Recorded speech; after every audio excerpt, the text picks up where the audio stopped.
Yang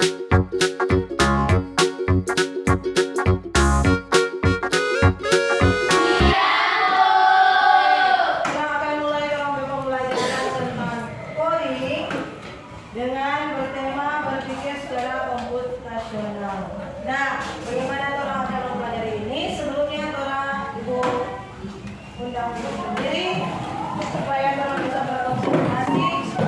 Masih ingat dulu lagu 1, 2, 3? Oke, yang menyanyi dulu itu. Siap? 1, 2, 3.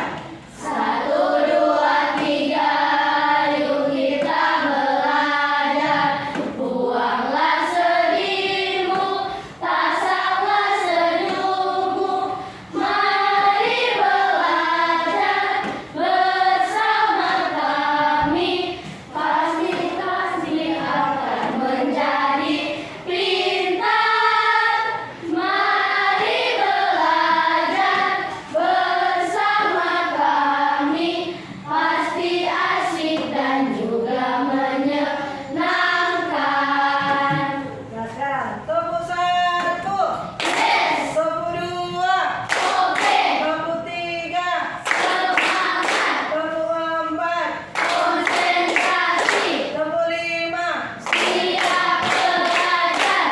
tepuk fokus.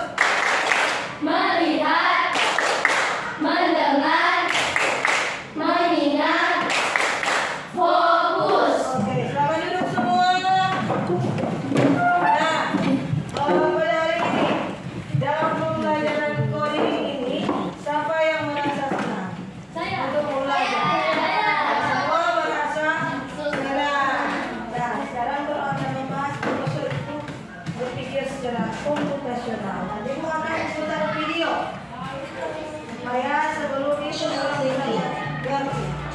Hai teman kece, coba tebak apa artinya computational thinking atau berpikir komputasional? Adakah yang bermata jeli dan melihat kata komputasional di sini? Jadi mungkin ada hubungannya dengan komputer ya?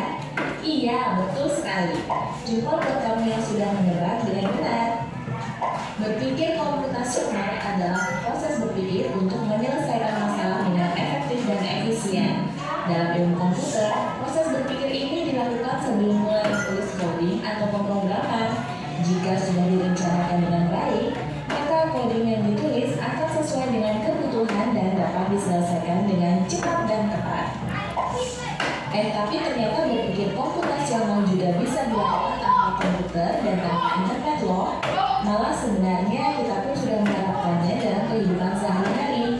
Mulai dari menggosok gigi, mencatat ringkasan pelajaran, hingga menyiapkan tas untuk sekolah besok. Wah, kalau kita sudah bisa menerapkannya setiap hari, berarti kita semua sudah mahir loh. Belum tentu. Contoh-contoh Tara kan menerapkan berpikir komputasional pada masalah yang sederhana. Masih banyak nih masalah yang lebih kompleks, seperti misalnya mengatur keuangan bulanan, apa yang harus dilakukan kalau kamu tersisa di tempat baru, hingga memilih jurusan dan karir. Lalu yang lebih penting lagi, ketika kamu dewasa nanti, kamu akan menghadapi era industri 4 dan bahkan 5.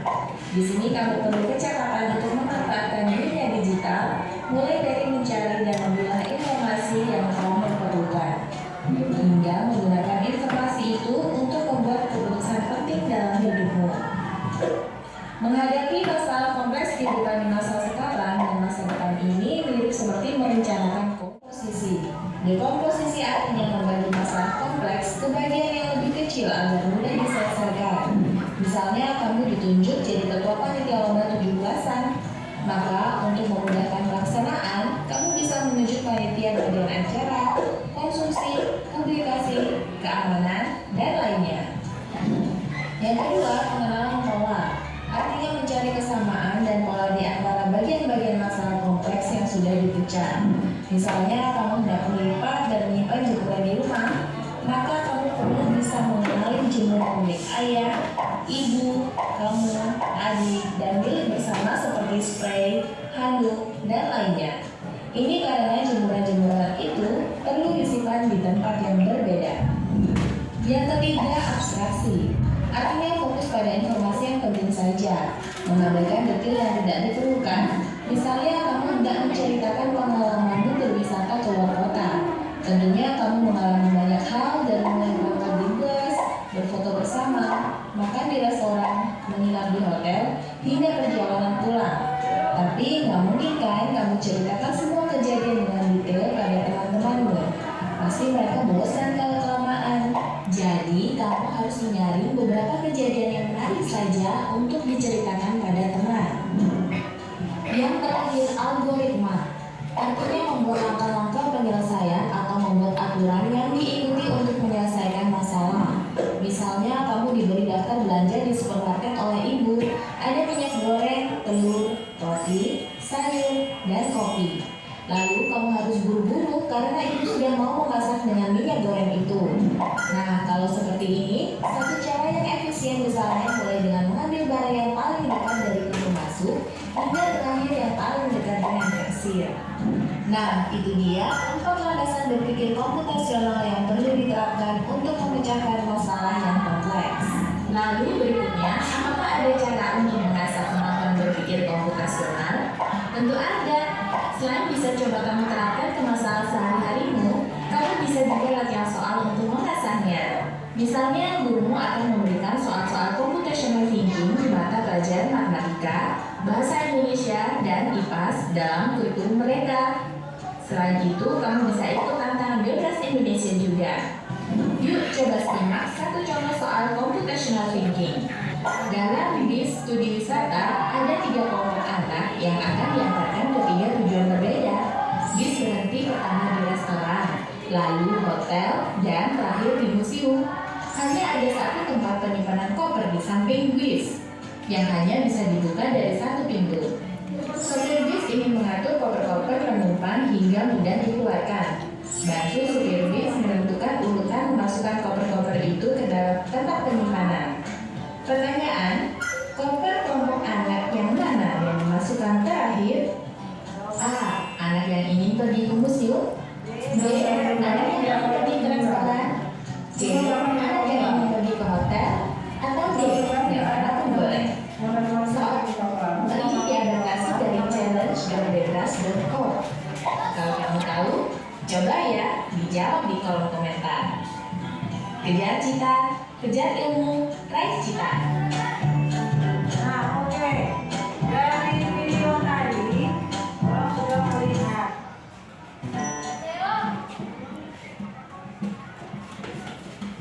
Orang sudah melihat bagaimana cara ada 4 bagian dalam berpikir secara komputasional. Kira-kira yang pertama apa? Komposisi. Kedua, pengenalan pola. Ketiga, keempat, algoritma. Dan kira-kira dari keempat berpikir komputasional, yang mana yang kalian merasa bisa menangkap lebih cepat, yang bisa kalian buat dalam kehidupan sehari-hari secara gampang, yang boleh dicerna dalam pengertian. Dari keempat itu yang boleh bisa cepat pahami: dekomposisi, pengenalan pola, abstraksi, atau algoritma. Kira-kira algoritma yang boleh paham, yang boleh membaking. Kalau misalnya pengenalan pola, pengenalan pola kan sama dengan bagaimana? Misalnya segitiga, lingkaran, kotak. Jadi yang berikut apa? Jadi misalnya ini segitiga, lingkaran, kotak. Berikut gambar apa? Segitiga, baru bulan, baru kotak, pengenalan pola. ngerti. Itu contoh dari pengenalan.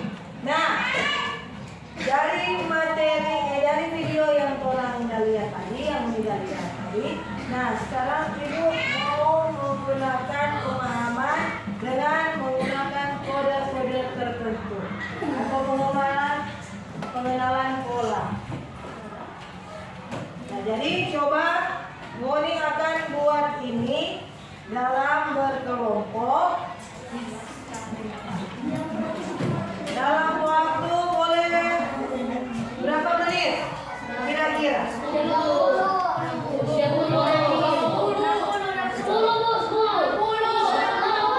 menit, Yoga. Karena berkelompok, jadi semua harus berpikir.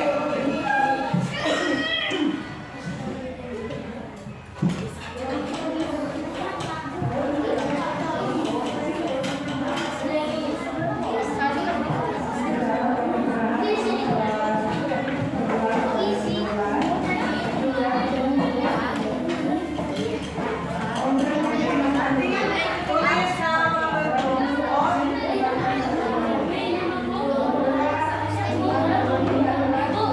Jadi kelompok 1, kelompok 2, 3, dan 4.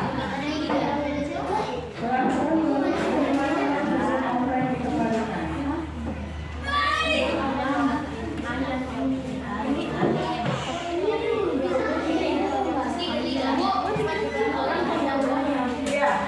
kelompok 2.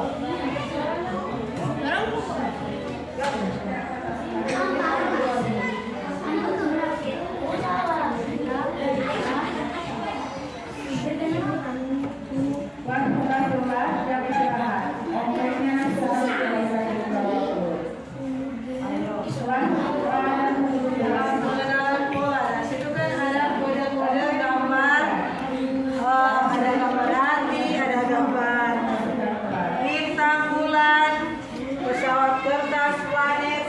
Nah,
Misalnya kamu nggak perlu part dan kalian juga di rumah, maka kamu perlu bisa mengenali jemuran milik ayah, ibu, kamu, adik, dan milik bersama seperti spray, handuk, dan lainnya.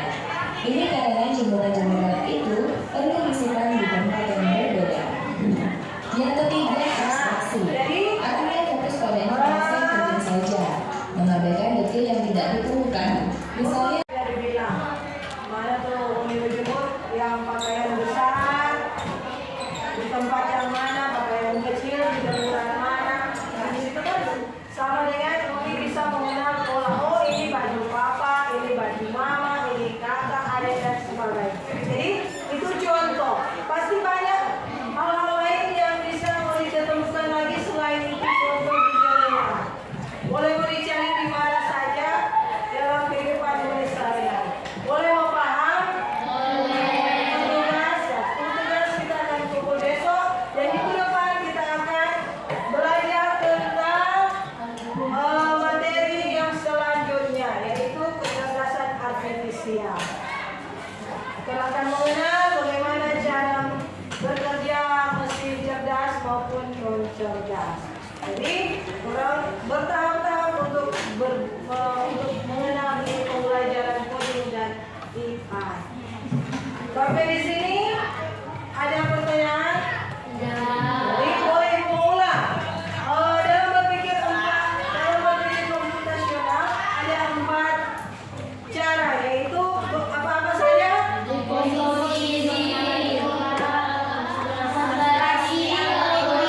Ada satu orang yang minta, ada Fadli. Dekomposisi, pengenalan pola, abstraksi, algoritma.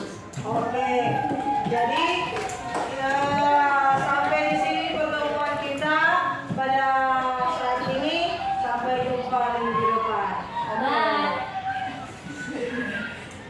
Selamat siang. Ya.